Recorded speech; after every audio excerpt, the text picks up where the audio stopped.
الرحمن الرحيم، والسلام عليكم ورحمة الله وبركاته. أهلا بكم أعزائنا المشاهدين. احنا النهاردة إن شاء الله من داخل ورشة الحاج عبد الجليل القصبي بدرين نبرودة آلية، والعنوان علام بمنزل الأستاذ محمد العزب. وهوت معانا الحاج اهوت في منطقة علام، وده الشغل اهوت، ومعانا الحاج اهوت. ازيك يا عم؟ حبيبي يا حاج. ازيك يا باشا؟ طبعا الحاج عبد الجليل القصبي هو من اشهر ناس بتعمل موبيليات. الله يخليك يا عم، الله يصلحك بجد والله، وتصميمات عالمية، يعني تصميمات عالمية. يعني تبحث عن النت كده احدث موبيليات هتلاقي الحاج الحمد لله احنا في نعمه والله في وشك على طول. اهو ده الشغل اهوت. الشغل رايح مصر عماني. الشغل سافر ده مصر دوت اهو. تمام. خدت بالك؟ ما شاء الله. بنعمل احدث حاجه الحمد لله، وماشي كله بيرضي ربنا. الحمد لله. واللي بيرضي ربنا مش احسن منه عماني. طبعا خدت طبعا بالك؟ ودي طبعا. سعر الصينيه، دي سعر الصينيه. ده يا جماعه زي ما انتم شايفين اهو. كل شغل مسافر مصر ان شاء الله. ما شاء الله. وكنت امبارح برضه بس انا ما اعرفش برضه في المنصوره امبارح. خدت بالك؟ والحمد لله ربنا يمص عليه، الحمد لله بفضل الله. ربنا لاني ماشي بما يرضي ربنا. ربنا يزيدك يا عم ان خدت شاء الله. بالك يابا؟ عليكم السلام ورحمه الله انا وبركاته. ماشي بما يرضي ربنا والله. الحمد لله. واللي ما يرضي ربنا مفيش احسن منه. طبعا طبعا. خدت بالك يا عماني؟ تعالى كده. طبعا. دي كاميرات اهي.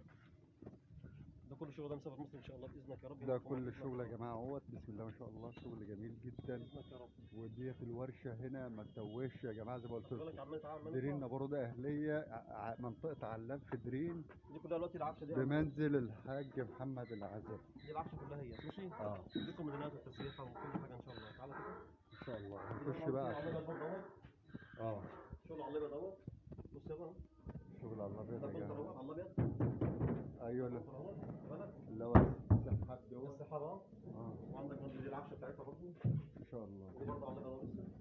ان شاء الله تبارك شغل على الله. الابيض اهو. شغل جميل ان شاء الله. تمام حضرتك. ان شاء الله. اهو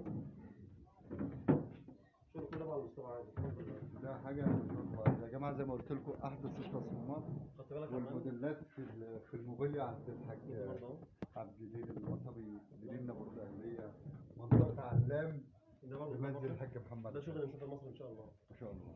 شغل ما شاء الله، شغل فاخر فاخر يعني.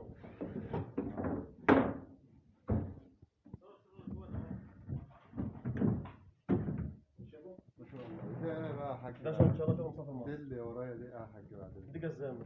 دي جزامه. دي جزامه عمان. ما شاء الله. لا شغل جميل والله. شغل بسم الله ما شاء الله جميل جدا. ده بقى بقى دول اهو. بس انا شماعه بتركب بقى عماني. بص دي انت كده. تمام. خد بالك. اهم حاجه الخامه عماني، واهم حاجه الضمير في اي حاجه. الخامه والجوده والشغل والتصميمات. اهم حاجه ما شاء الله. ده شغل جميل جدا. طبعا برضه على كده. لا حاجه جميله والله. بسم الله الرحمن الرحيم. لا يابا ربنا يزيدك ان شاء الله. بفضل الله الحمد لله. لسه على الابيض. ده لسه على الابيض يا جماعه، خشب وجوده وشغل بسم الله ما شاء الله. ده كده لسه على الابيض. شغل جميل جدا بصراحه. خدت بالك عماني؟ اتفضل يا باشا. تعالى يا باشا. ودي برضه سعر الصينيه لسه على الابيض.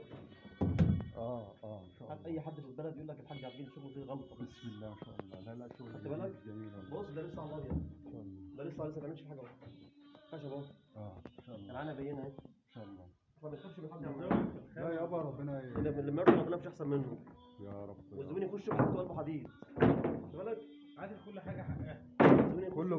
كله ما يرضي الله. كله ما يرضي ربنا. دي برضه تبع مصري اهو. سرير تبع مصر. تبع مصر ان شاء الله. ده مسافر مصر. ما شاء الله.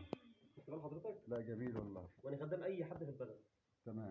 يا جماعه الحاج اي حد في البلد انا تحت امره. الحاج وبخدم الناس الحاج كلها. هو اسمه الحاج، يعني هو اسمه المعلم الحاج عبد الجليل القصبي. درين نبرودة اهليه في منطقه علام بمنزل الاستاذ محمد الحرش. وهنلتقي بكم تاني، ويا ريت تدعمونا يا جماعه بلايك باشتراك بتعليق، عشان الفيديو ده يوصل لاكبر ناس ويشوفوا شغل الحاج عبد الجليل البدري وابن دمياط. الحاج عبد الجليل البدري وابن دمياط، وانا خدام الناس كلها وتحت امر الناس كلها. حبيبي يا حاج. غني فرقه انا تحت خدامهم برضه. حبيبي يا باشا. ماشي يا باشا. السلام عليكم.